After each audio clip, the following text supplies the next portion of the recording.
Hello and welcome. This is the All 12 Signs video series for the Capricorn New Moon that's happening on the 11th of January 2024. This is a big moon, first moon of the calendar new year. The first of 4 Capricorn moons this year as conjunct Pluto and square the nodes. It's a big deal. It's pretty intense. I will be reading for Aquarius in the video. My name's Chloe. I work with card divination, astrology, and I channel energies through my body. As you can see, my hands are moving around right now. This is independent of my conscious thought, drawing in energies from different dimensions to help us heal, help us clear stuck energy, and open up portals to source to get us in alignment with our soul's frequency. Recently, I've had the vocal light language activated just before the Sagittarius new moon to go along with the physical light language that I've been doing for roughly 3 years. I'm still integrating it, so it's going to be part of the process. Sometimes I get a bit of translation, sometimes not. Sometimes it's just connecting to my stream of consciousness. But overall, it's generally just helping activate things in your light body, helping clear blocked energy, and helping us, again, get us in alignment with our soul's frequency. For those of you who know your time of birth, I really recommend checking out the sign that falls in the first house in your natal chart. This is called the rising sign, where your ascendant is. All of the signs are being read as if they're in the first house. This does not invalidate you looking at any other part of your chart, perhaps where your sun or your moon are. Just look to where that sign falls in your natal chart. Look to the house that it's in and the themes of that house. Apply those themes to the messages that come through. Right, I'm going to keep this introduction short and sweet and then get on with reading for Aquarius. Aquarius rising. How you doing, Aquarius? For those of you tapping into the Aquarius energy and it doesn't fall in your first house in your natal chart, look to the house that it does fall in, look to the themes of that house and apply those themes to the messages that come through. Say you've got Aquarius in the 5th house. Now, it's as if that 5th house energy, right? All the connotations of your Aquarius house and what's in Aquarius for you, astrological points, celestial bodies, themes of house have now all moved to the 1st house. So the themes of the 5th house are being reflected in what's coming through in the messages. And it's as if that Capricorn energy is in the 12th house for that 5th house energy. So that which is hidden is being activated in order to facilitate your 5th house themes. For those you didn't catch the introduction or my previous transit recently, I've had an upgrade or a download in relation to my channeling. So I've been channeling energies through my body for nearly 3 years now. This is a physical form of light language. Now, I had the vocal light language activated just before the Sagittarius new moon. I'm still integrating it. It's going to be coming through in these readings. I find it brings me so much joy. It's a lot of fun. The energies and the vocal side of it being very forceful. And this is because we've got this moon conjunct Pluto. Right, so let's crack on. Regardless of whether Aquarius is your rising sign, Aquarius and Capricorn are next door to each other. And this is what's called inverted. It doesn't have a traditional aspect. So they're next door. And the way that I like to describe it is imagine you're sitting next to somebody, but you're both facing forwards. You can't see each other. You don't have that clarity of a direct aspect. But you can sense, your spidey senses, your subtle energetic field is being activated. And it's like a form of osmosis that these signs permeate through. So on the very subtle levels, that doesn't diminish the power of it, but it just might not be as loud and proud as other lunations and other transits. It's 6 different energies, just trying to sort of feel each other out and figure out how to work with each other on a subtle level, unlike the inconjunct, which is the reverse of that, where it's kind of very out in your face, very quite loud. The 6 energies trying to work together, whereas this one, it's just a bit more subtle and there's a softly approach.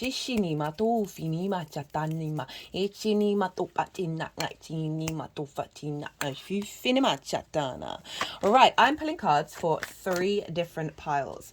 The first pile is for the energy leading up to this new moon. I work with 6-month cycles, so this is from the full moon in Capricorn that we had last year. Very interestingly, this card showed up in that reading as well. And so really like the synchronicities around that. And so it's everything you've been working through, what have you been integrating. So often a lot of shadow work comes up here of like, what have you been clearing out in the lead up to the new moon, right?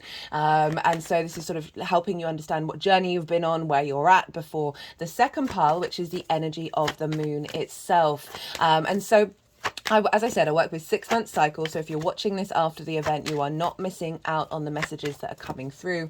And so this is what's being downloaded into your vessel. I see lunations as portals of energy, of activations, of downloads. And so this is what's being integrated at the time of the new moon that will then unfold over the next 6 months. At the baseline of pile 2 is what came through in the collective reading. So in the collective readings, I love them. They're my favorite. I would get to break down the astrology in way more detail. I pulled collective tarot cards, channeled messages. I get to be a bit more esoteric. I talk about the journey of the soul, particularly linked into the Aries hybrid eclipse that we had last year. And each new moon has been building and building and building on integrating our ability to navigate the past lives and future lives in this present one, the wisdom and the growth that comes with that, understanding the lessons and being more intuitively and instinctively driven to connect to our autonomous soul energy. And each of these new moons are building on that with each cycle. So I'll touch briefly on the astrology and some of the key channeled messages that came through in that collective reading. But if you want a deeper understanding of what this moon's about, do go check that out. This is quite a powerhouse of a moon. 1, first moon of the calendar year. 2, first of 4 Capricorn moons, conjunct Pluto, square the nodes, trine Uranus. This is a big energy, and so it might be really helpful to understand what the deeper message is coming through for us collectively. Now the tarot that will come through on the second pile will be how that's reflecting for you, Aquarius, right? And wherever Aquarius is in your chart. So that's the second pile. And then the third pile is how all this energy is manifesting moving forward. So new moons are a great time to set intentions, and this is because the moon is coming into conjunction with the sun. She is at her most receptive. She is the darkest that she is. She is our unconscious, our emotional body, our intuition. How are our needs being met or not being met? How do we nourish ourselves and others? And so at her most receptive, we are planting the vision, the clarity, the animation, the purpose and the will of the conscious sun energy into our unconscious mind. So that energy frequency of how all the planets and celestial bodies are talking to each other are being downloaded. Whether you set intentions or not, that's still being activated, but certain intentions can help facilitate the themes of where this shows up in your chart. And so,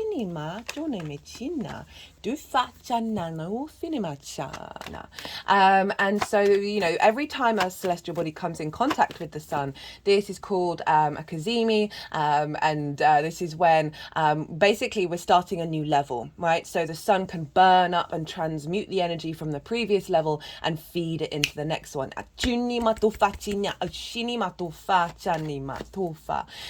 so this happens obviously every lunar calendar month. And so this is in the sign of Capricorn. And where is that for you, Aquarius risings? Well, that is in your 12th house, your hidden house, your house of mysteries.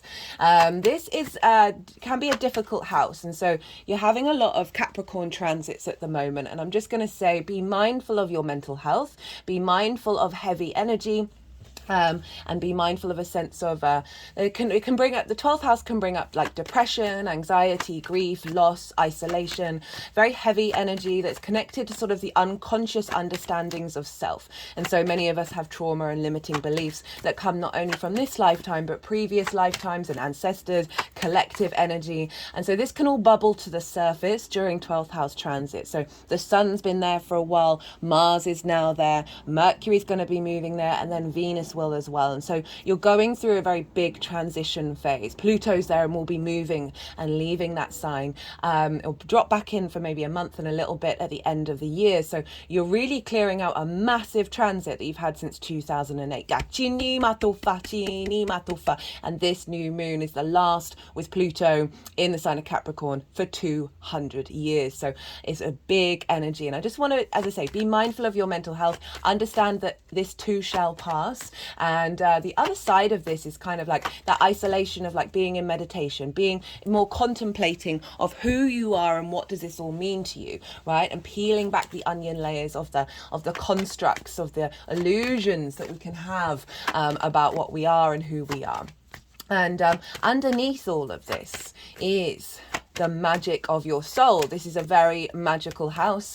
This is a connection to the magic of who you are underneath all of the difficulties that we've signed up for in this lifetime to experience and liberate ourselves from. And so this can also be a great time of tapping into more metaphysical areas of your life. I had the physical actions that I do, the channeling that I do, got activated during a 12th house perfection year. And that perfections years, each year from your birthday, one house will become really prominent. And it was in my 12th house perfection year that got activated. I know other people who started getting back into tarot, started looking at crystals and like really tapping into the communication from the unseen, from the unconscious. So yes, it's the unconscious mind, but it's also that which we are unconscious of all the many layers of this human vessel that we're incarnate in. So yes, it both gives and takes away. And like once you like move through that transit and things start moving into your first house, then you're more empowered and embodied in who you are and what you are. So even though it may be a difficult transit, it may not be for some of you might be completely fine, but I'm just saying that out loud just to sort of let you know that it's okay and things will change.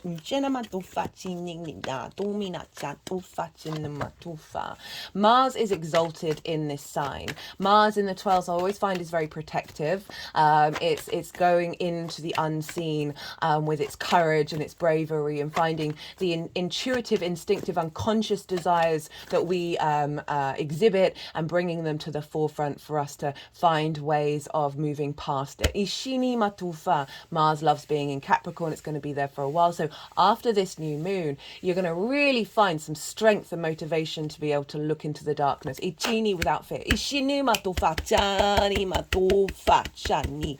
Ushini Matani. Ufani. So I just want to, so they're sort of tapping around the lymph nodes. They've been doing this a fair amount. We have lymph nodes around the armpits, around the knees, around the groin area, on the elbows, and it's really good to do sort of massages around these areas in order to clear out toxins, right? Our lymph system is incredibly important, and they've been really prioritizing that in these readings, and I feel that's linked into Pluto of clearing out toxins. That can be linked around fear and not feeling safe in this 3D world. Right, so intentions of the 12th house: to connect more into the magic of your soul. To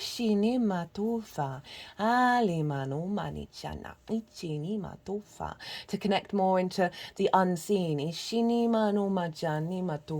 To activate and release anxiety and depression and work through difficult grief and all of those difficult aspects that you may have got clues already have come up. You can set intentions around releasing that. Setting intentions around being okay being by yourself and being in isolation, being in that centered self within you, right? That can be a great thing around the 12th house. Also, you might find yourself sleeping more, spending more time just as by yourself, right? Those are things that can come up with the 12th house. Helping, setting intentions around honoring and activating that which has been in the shadows. Depends where you're at in sort of how you integrate, of like whether you want to tackle those things or not. You don't have to, but certainly saying, hey, I there's this something that I feel that's deep within me that needs to be uncovered, and then using that to then work on your shadow, work on integrating that. It can be a great, very intense sort of shamanic journey, going into the 12th house, going into the unseen, right? Bringing in courage, bringing in strength and maturity of being able to tackle these things. Right, so let's talk about And then this is by osmosis feeding into your Aquarius energy, right? Aquarius risings, this is your house of self. This is how you embody your sun or your moon in your actions and your deeds. It depends if you've got a day or a night chart. This is your body, your appearance, your character, your sense of self, and often how other people see you. So, this is, you can set intentions around being able to embody that which is hidden. To acknowledge those subtle energies and be in communion with them and allow them space to grow and flourish. Allowing that magic to seep into your being. Right,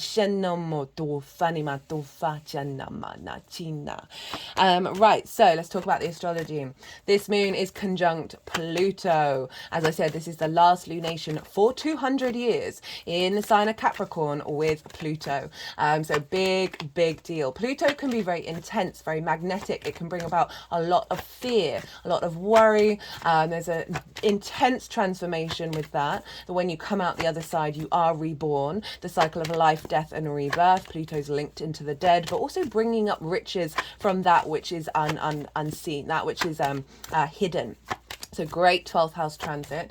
And so what's really came through in the collective reading was Capricorn is the collective earth sign. So it's about longer term cycles of the human species on planet Earth, linked into the earth energy, stability, groundedness, longevity, a deep nourishment, a sense of grounding and restoring and healing for the collective.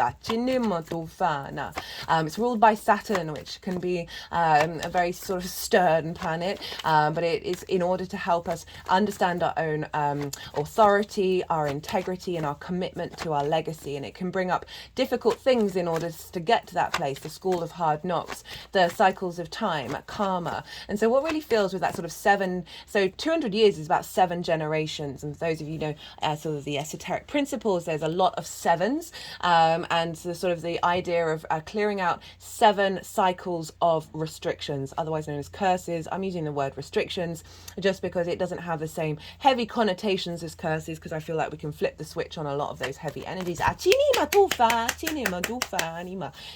Honoring the wisdoms and the lessons that past lives, both in your incarnation collectively and your ancestors have gone through, clearing away fear around safety and survival, of connecting to the ecosystem that is this earth, right? You think about the longevity of Capricorn, the ability to climb that mountain and get a higher perspective. So this is what Pluto is helping us transmute, and clearing around those fears of safety of the planet, of our connection to the planet, and how that can show up in a personal level, of worrying about your future, worrying about are you grounded, are you secure, are you stable, and all of these things are very prominent fears and worries that are not only in this lifetime but the many lifetimes before. And so helping clear that space in order to bring in the wisdom earth keepers, and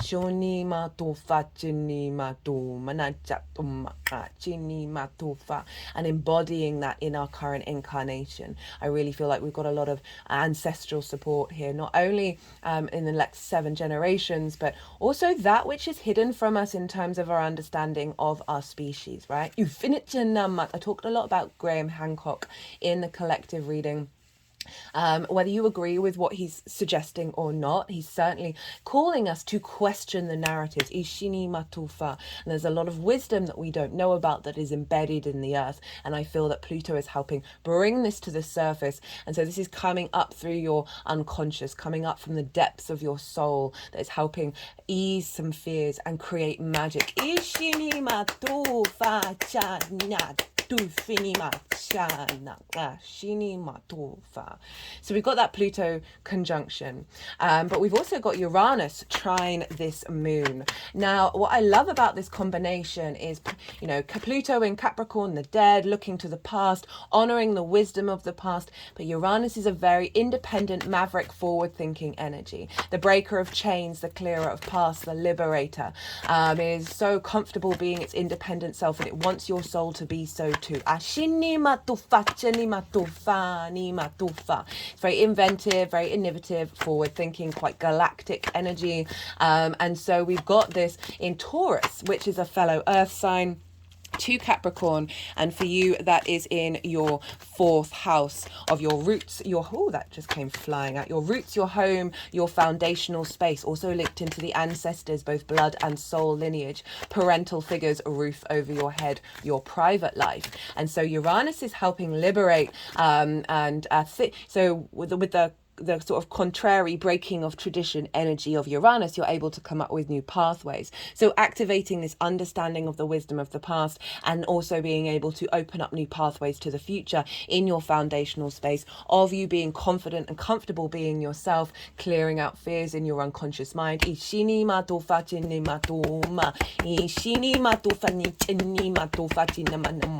And helping bring about, through wisdom, expansion and understanding, trying a sense of cohesion, a sense of faith, and knowing that you are safe in your foundational space.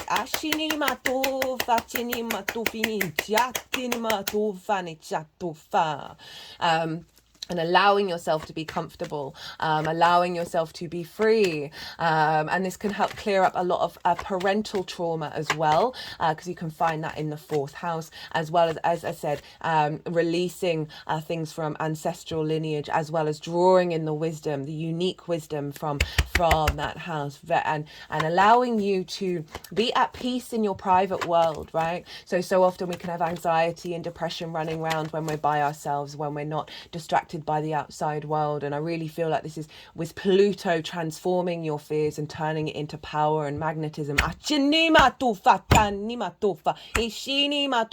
Is such an amazing moon for you, Aquarius, because Pluto will be moving hand in hand with the Sun into Aquarius at the end of the month, as Mercury goes beyond its retrograde phase. Love it. It's cycle, sorry, not phase. It's out of retrograde, but beyond the cycle, where it goes beyond the degree it retrograded over. I've done a Mercury retrograde series, and even though we're coming towards the end of it, that was such a powerful transit that is also then linked into a bit of what's going on with Pluto moving into Aquarius. So this is quite a phenomenal moon. We also have it square the nodes. Now this is huge. It's exactly by degree. They're all at 20 degrees. The nodes are in Aries and Libra, and this is part of the eclipse cycle that we're in right now. And I've done a transit series linked into that. It's in its own playlist, so it's really easily accessible, where I break down for each of the signs the overall themes of the 18-month cycle. In the introductions, I talk about the North Node in Aries, South Node in Libra, the two combined, what's going to go on with Chiron later on this year. And so it'll just help you have a deeper understanding of the message, but I'll touch on it briefly. So whenever we've got transits in Capricorn and Cancer, these are squaring the nodes. So this is when we get the activation, the sort of instigation of the manifestation of those eclipses. And so with things in Cancer, this is the release point. This is the lowest point, that which has been pulled down, refined, reusing that material to bring depth. And then the Capricorn energy is the peak, what we're raising up, where we're headed. And so we just had that full moon in Cancer, which feels very loud, linked into this one. Do go check that out. That was beautiful. And it's still relevant, as I said, work with 6-month cycles. And now we've got this new moon in Capricorn squaring the nodes and activating that. And you have the nodes in your third house and 9th house. So the 3rd house, where the North Node is your environment, bringing meaning into your day to day, your local community and communication, the lens in which you communicate through. And the South Node is over in your 9th house of your perspectives, and how you are refining those. So you're refining, you're potentially releasing some old perspectives and refining those. And North Node Aries is helping strengthen the way that you communicate with your own autonomy, and bringing more, probably maybe going out and exploring your community and your local environment a bit more, having a bit more energy in that area, as well as finding your own spark of spirit of how you bring meaning into your day to day. Now, the overall general energy for Aries in the North Node is being independent and autonomous without constantly causing conflict, right? So, and then Libra is about releasing of people pleasing and allowing this sense of social harmony to come in, where you're not sacrificing your individual sense of self. right? Moving away from cancel culture, basically. We're all in this together, guys. Trauma begets trauma for most people. There's a reason why they've done the thing that they've done. And so this is a T-square. So we've got the north and south node, and then we've got the moon here. And the release point of a T-square is the bottom of the T. So this is the new moon that's happening. So a bringing together and refinement of your perspectives and your ability to communicate that, a deeper understanding of who you are in this universe and what meaning you want to bring into it, is then feeding into this new moon that's activating a deeper sense of meaning, a deeper level in that unconscious space, a releasing of blockages, and then activating and strengthening your ability to bring magic into these things, to bring a greater depth of understanding of that which is hidden from you. And be able to work with that and then apply it into your perspectives, into the way that you communicate.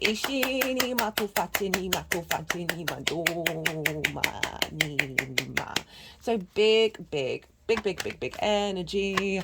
Right, what else did I want to talk about? So there's way more astrology. I'm only touching on probably about half of it in these all 12 signs videos, but I'm just picking out the key themes. So we want to look to rulership. So whatever's going on with the ruler of a sign is impacting the sign that it rules. So we want to look to where Saturn is, because Saturn rules Capricorn, and so Saturn is having an influence on the sign of Capricorn. And also Saturn is one of your rulers, Aquarius rising.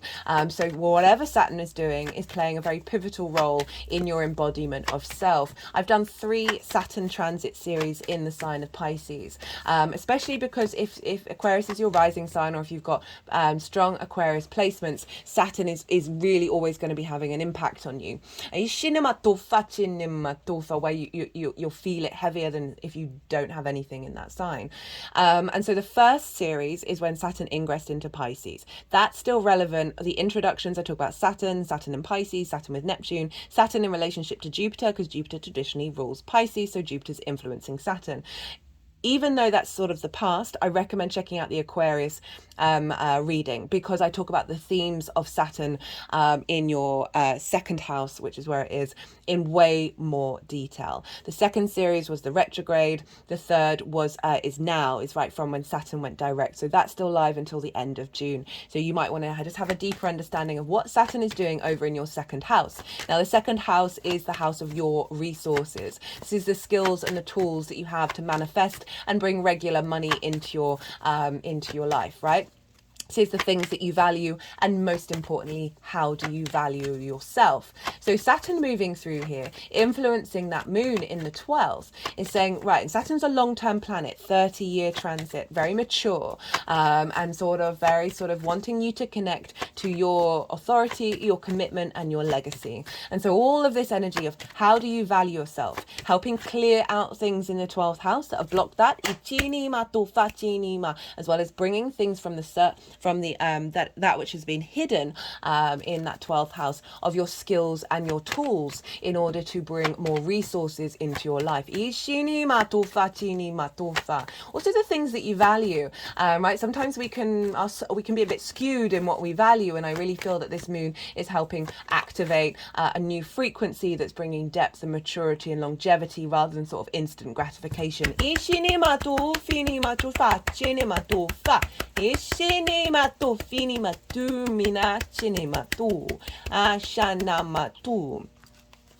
To you. So very sort of powerful, mature energy pouring into this transformational, liberating depth of exploring the depth of your unconscious is beautiful. Now, as I said, Jupiter rules Pisces, so we want to go and look to where Jupiter is, because Jupiter is influencing Saturn and therefore influencing this moon, and Jupiter is over with Uranus in the sign of Taurus, squaring your Aquarius energy. And so this is in your roots and your foundations, as I said, connections to ancestors, both blood and spirit, parental figures, roof over your head. Jupiter's been retrograde from September to the end of the year. Jupiter represents wisdom, expansion, elevation, bringing together in order to expand a sense of wisdom, a sense of faith and knowing. And with that generosity, joviality, abundance, luck and opportunities. Now you may have felt a bit restricted around your home life, around your connection to your foundations, questioning what they are, re-engaging with and questioning parental energies, as well as just sort of really all of those qualities just being a little bit reversed and a little bit restricted in order to you to get to the depths of things and find out them have more a sense of truth rather than details deep within your core. And now Jupiter's gone direct, so more ease in your home, more grace and opportunities and expansion and joy and joviality, more abundance around connections to your foundational space, finding the wisdom within yourself, connecting to the ancestors, finding more wisdom and grace and ease with your parental figures, and being at home in your private life and just finding more joy there. Now that is feeding this strengthening that Jupiter is doing in your foundational space of wanting you to be abundant in your private life, in your foundations, is now feeding into understanding how you value yourself. So that strengthening of foundations, helping you see your true value, helping perhaps strengthen the skills and resources that you have in order to bring money into the world and other things, obviously. Again, sort of reconfirming that sort of renewal of what do you value, like coming from a place of wisdom. More long-term planets here, Saturn and Jupiter, and that is all feeding into your unconscious, again of helping activate that which is hidden in order to strengthen those foundations even more and getting them in alignment with this sense of joy and generosity.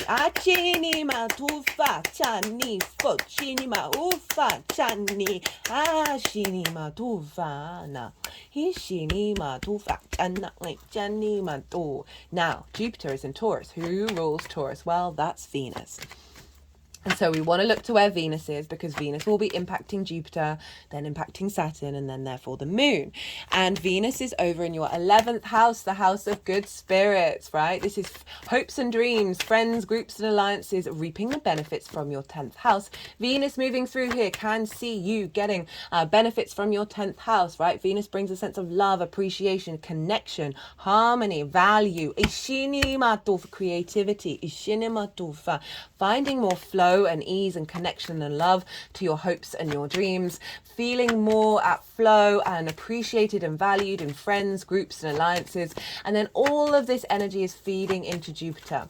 And then so this is sort of Venus wants you to connect and enjoy the 3D world. So she wants you to find joy in your hopes and your dreams. That's then feeding into the wisdom that's in your foundational space, perhaps having ideas in your at home in order to bring them into being. That's then feeding into your sense of value, right? So Venus is making sure you feel good in this 3D world. She's bringing joy into this of your hopes and your dreams, feeding into your foundational space, strengthening, activating a deeper sense of value and the skills and resources that you need to activate those dreams, feeding into your unconscious of bringing up that magic and releasing old trauma. She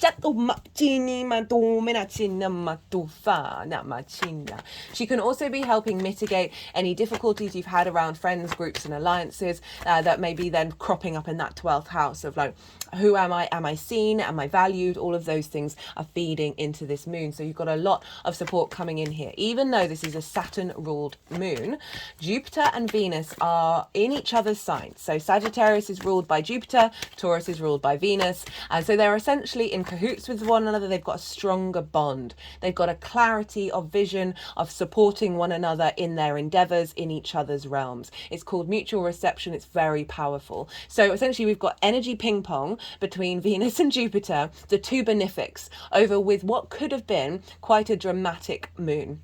Right, Pluto's conjunct it, it's ruled by Saturn, and Mars is there. Mars and Saturn are traditionally the malefics, although I see, I don't see they can be a bit more difficult, but they have wonders and joy about them too. So this is sort of balancing what could be a very dramatic moon. It could still be dramatic. It could still be very intense. You could feel a big release in the lead up to this moon. And then the sun and the moon are then going to conjunct exactly Pluto later on towards the end of the month, where you're going to see a more vision and clarity about what this new moon's all about. Mars is also there as well. Mars, as I said, loves being in the sixth, is exalted in the 12th exalted in Capricorn, and this means the qualities of Mars are raised up high, getting the motivation, drive, doing what you need to do, having the will and the confidence and the courage Ichini matufa, to see in the darkness. Achini matufa, the sun in there is shining a light in the darkness. Ishini matufa, ishane matufa, ishini marufini machato fani matufana nachana, ishini matufini majinum jinima jinima tufini matufa chanima. Right, so Itanima tu manitina chenima tu facine ifinina mova. So check out where your sun and your moon are in your natal chart. And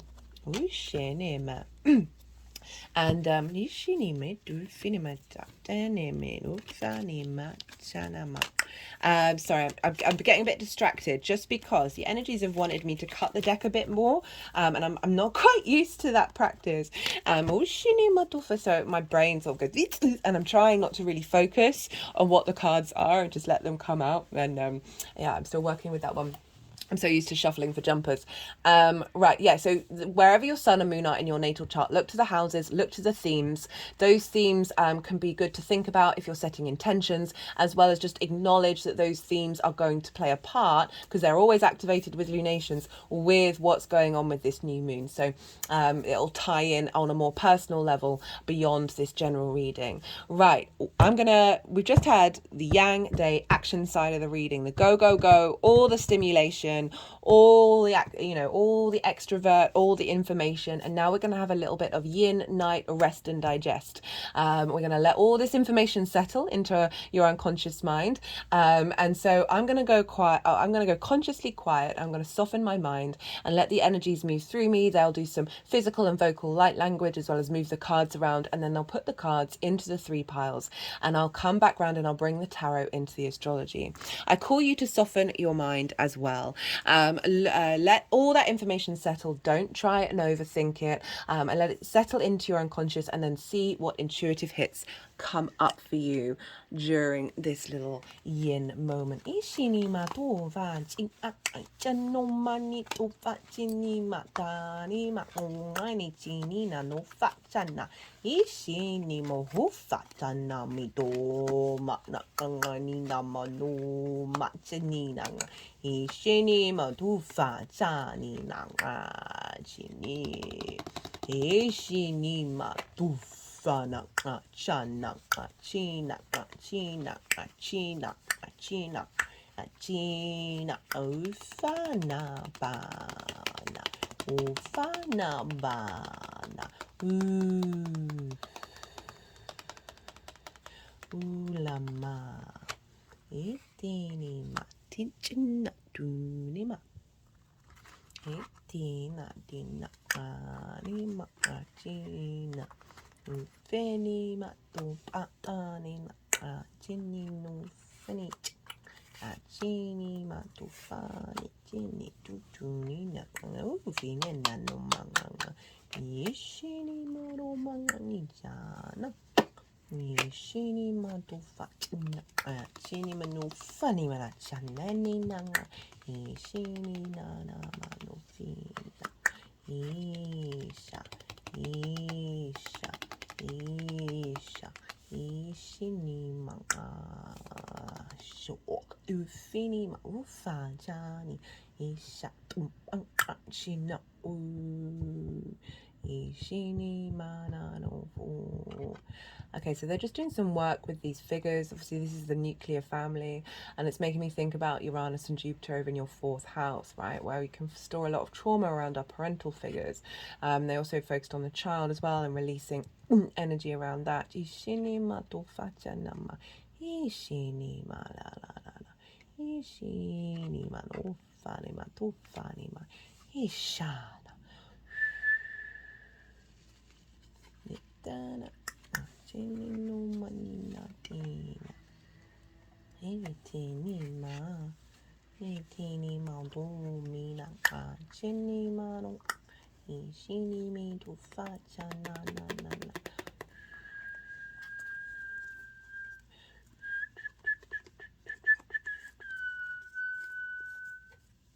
La ni ma. Tini ma do ma na na. Tini tini tini.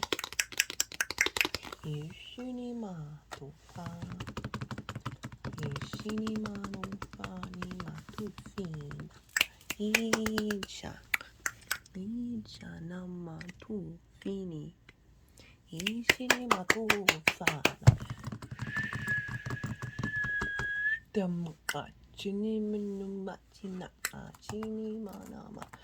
I forgot to mention there's lots of oracle cards here on the table. I always pull them before a transit. There will be a separate oracle reading which I'll be doing after this video because they're getting quite involved with these cards, clearing out energy around the father energy, and that's just the masculine, right? The sort of direct action, the sort of not necessarily yeah, anyway, so words that you might want to check out the oracle reading and clearing structures that haven't served you, that will not serve you in the next phase, and bringing new energy into the empty room. They're focusing on the words be seen on this card, and evolutionary.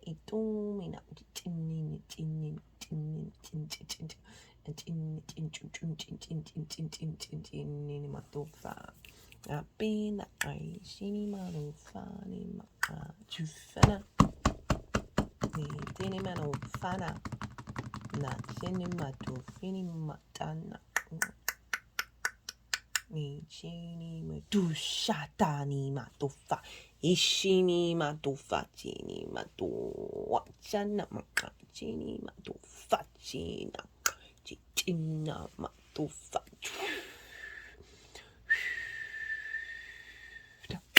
Cha, dini matof. Okay, Aquarius. Lead up to this new moon, we have the Five of Swords in, well, it was in reverse. We've got a little bit upright. I'm getting a feeling it's both. Ijani matufa. I just got a confirmation that that's the case.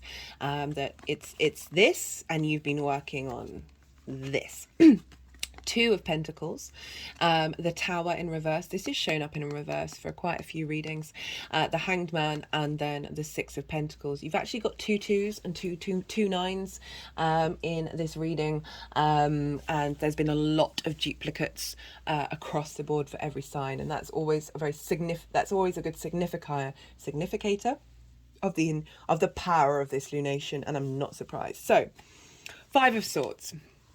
Upright. This for me, in the traditional Rider-Waite, this is for me the most difficult card. I mean, it's still the most difficult card, but we've got loads of lovely swirls on it rather than the jagged clouds, so it's less painful to look at energetically.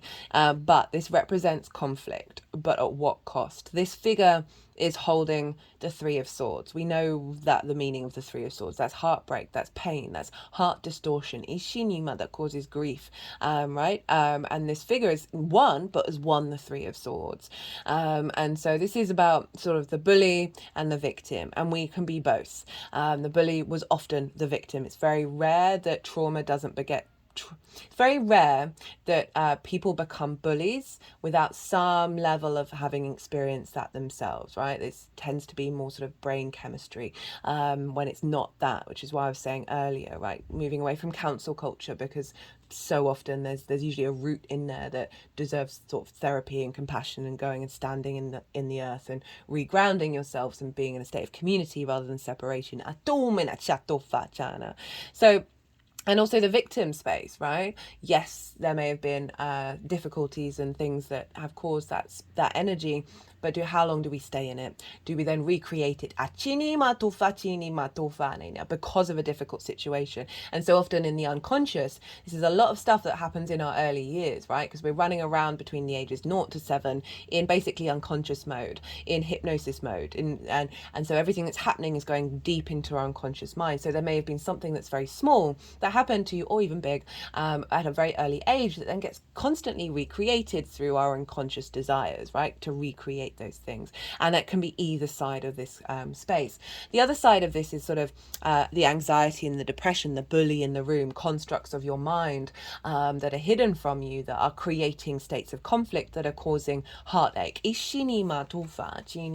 Now, since that full moon in Capricorn is, and this being in reverse, is saying, especially crossed by the Two of Pentacles, is like you've been working on transmuting this energy, of releasing this energy, of clearing away conflict and discord. And discord is obviously being out of harmony. Swords are often linked into music. The frequencies. Sorry if I sound funny, they're just doing some strange things with my spine. And releasing that and coming back into harmony. And so the Two of Pentacles crossing this is I always try and go with the first thing that pops into my head when I see the card. And for me, this time, this is about finding balance. Ishinima, moving away from survival mode. Whereas I usually read this card of kind of like juggling things and not being able to move. There's movement, but there's no momentum. The ships in the background, like being present in order to survive rather than present in order to thrive. That's often how I read this, but I wasn't getting that. I was getting, right, this is the striving for balance, this infinity symbol. 8 is the year that we're in now, of bringing in harmony, bringing in balance with all the manifestation foundational work that we did last year. And so this is like over the last 6 months you've been trying to mitigate balance, but you're still moving from that fear survival to the harmony. And then we've got the Tower in reverse. Now the Tower in reverse, if reading this off the top of my head, is internal structures being pulled down. I love the Tower. I think it's phenomenal. But it's pulling down the top of the structure, keeping the foundation. So this is pulling down the trauma responses, the limiting beliefs, to get to the magic of your soul. So there may have been some difficult moments where you've had a release or had big energy happen, where something shifted inside of you.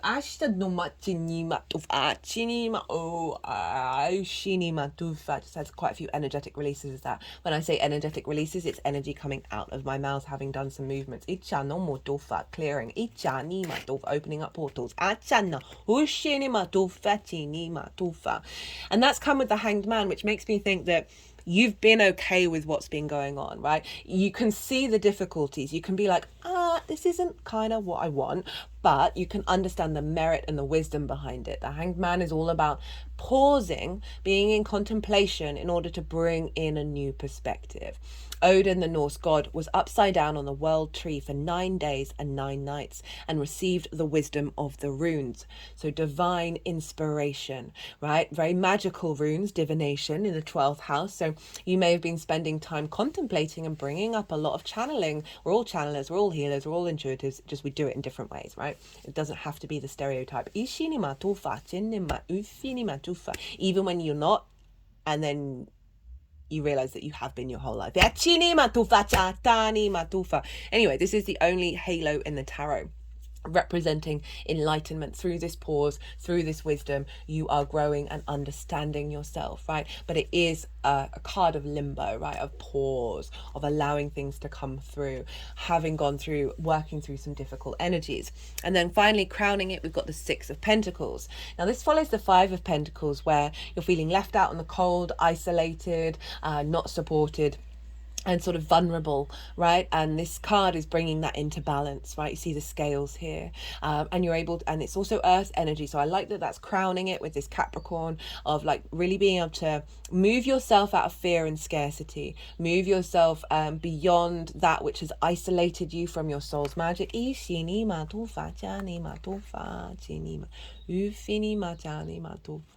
And being able to bring that into balance.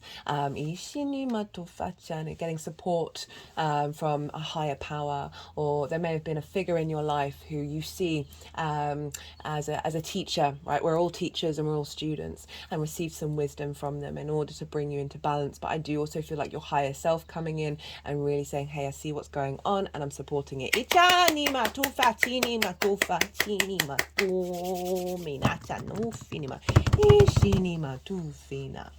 Right, how? Different vibe. What download you're getting at the new moon that will unfold over the next 6 months?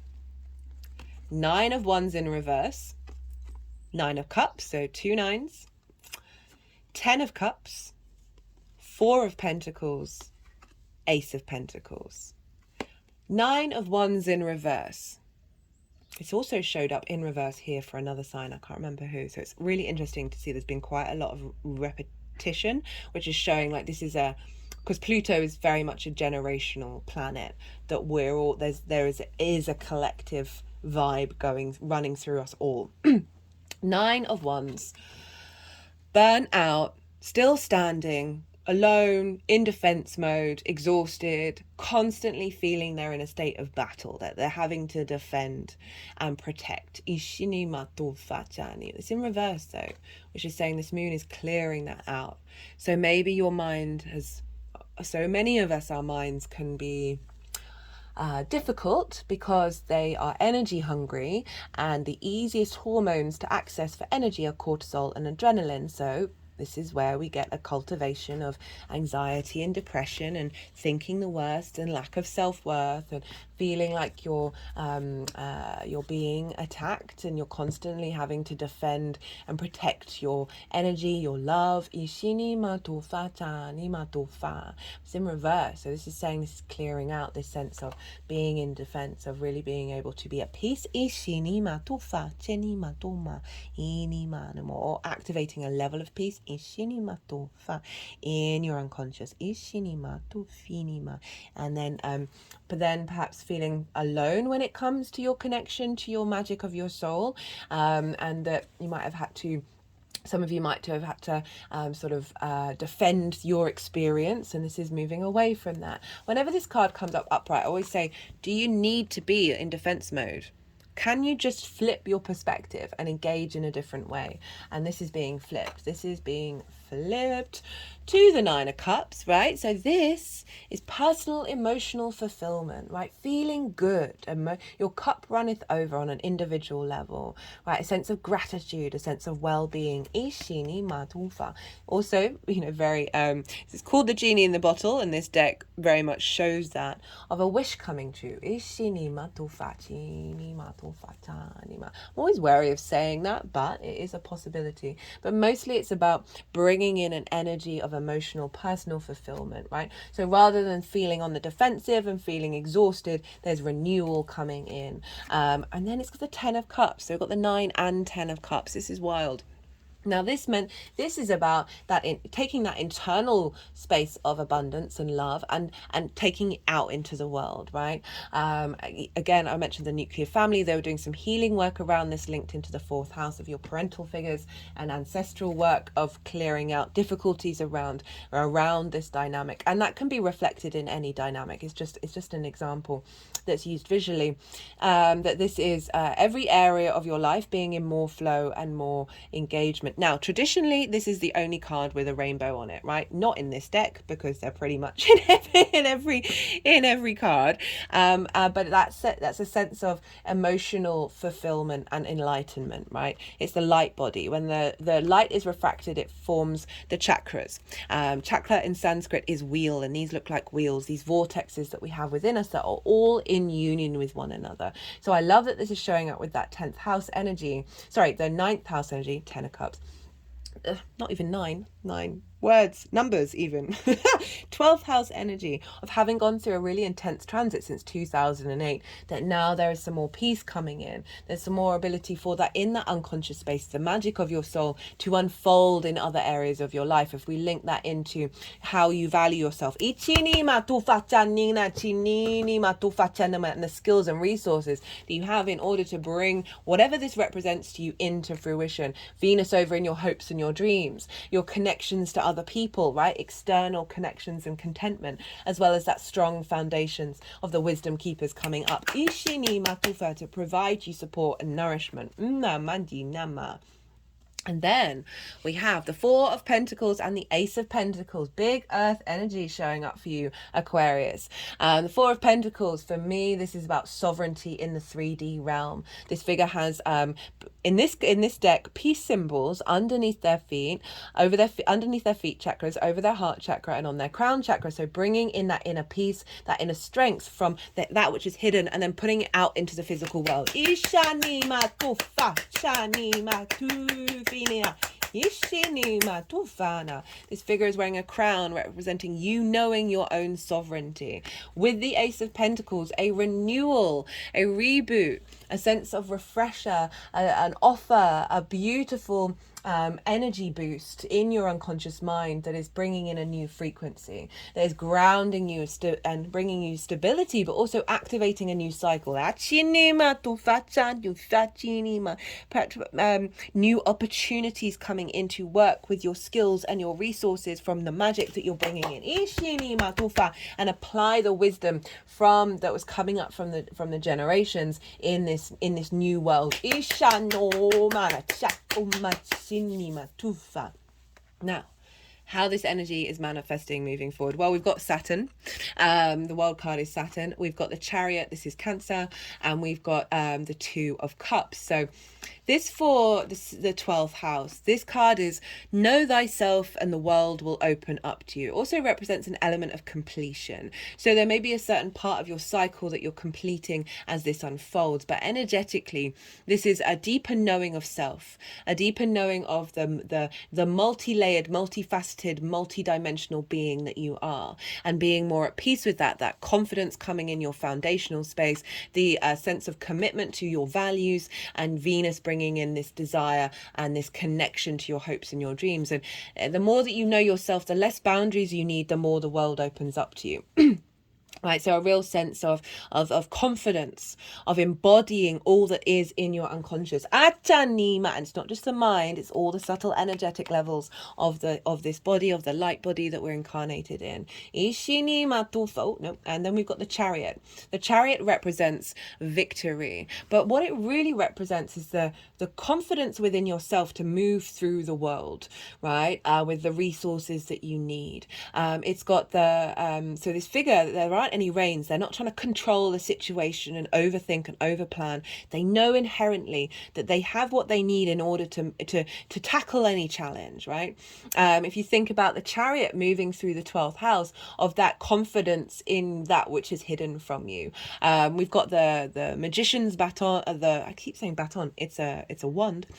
We've got the moons and the pillars of the High Priestess, the crown of the Empress, the yin and the yang representing the lingam and the yoni of the lovers, all combined of saying you everything that you've learned from the past, you are now taking forward, right? You are now able to be confident and victorious in your understanding of yourself. It's not necessarily having a heavy hold over you, right? It's not that Five of Swords where it's in conflict. It's now in a sense of communion with one another. And we've got the Two of Cups, right? So this is union with your unconscious being. Ishini matufa. Got the masculine and feminine and spirit, right? They're eye to eye. They're in union. They respect. They honor one another. There's deep healing here with the caduceus, which is the sign for doctors and pharmacies, as well as the kundalini energy. So this is an acknowledgement of a union through honor and respect with you and your unconscious space, not fighting one another, right? Not in conflict with one another, and really bringing a deep sense of love and connection with your unconscious. And I'm just thinking of your Aquarius energy and your embodiment of that. A sense of peace, a sense of love, a sense of respect. Make love, not war. That's so funny with that Five of Swords. Right. Let's get some qualifiers for you, Aquarius. Let's see what wants to show up in low means. You need the world. The amount of times that this has happened where we've got the two worlds. Renewal, rebirth, reincarnation, celebration. There's also been lots of cards around completion and rebirth. If you think about Pluto, the cycles of life, death, and rebirth, of really reconnecting to yourself, right? Your true self. And having confidence and longevity. Just cut the deck and got soul identity. And family. So clearing around blockages around family that may have blocked you from being able to connect to your soul family. And your true identity. Understanding and loving that process. Not resenting, not holding on to it, not being in a state of conflict over it and heartbreak, but really allowing some softness to come through to liberate you. Cut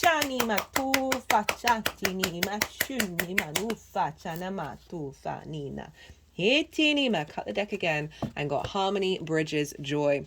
I like the bridges part of this, bridges to the unconscious, as well as thinking about what's going on in the fourth house of bridges to the ancestors, right? And being able to bring the harmony of their sense of peace, of knowing the cycles of time and letting go of a lot of things, and that therefore bringing in a state of harmony. Really like these cards for a 12th house transit. Got time out. Having spent having spent a fair amount of time navigating what you've been going through, there's now more momentum and movement. We've also got spiritual partnership. I see that as spiritual partnership with your soul. And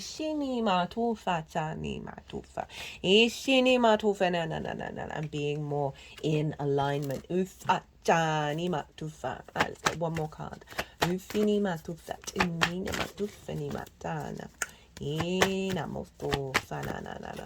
Aquarius, Pluto's moving into your sign. I think I'm going to do a transit series for that. We've got moderation.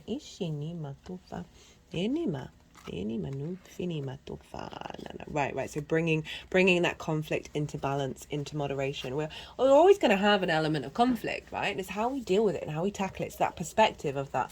I wanted to get you another card, because when they put cards down there, I'm like, but what's going on over here? We've got love, right? So really reconfirming that Two of Cups. Beautiful. It's our perspective of how we deal with conflict. Anyway, right, Aquarius, I love that reading. That was great. Be good to yourselves, Aquarius. Be good to those around you. And most importantly, be well until we meet again.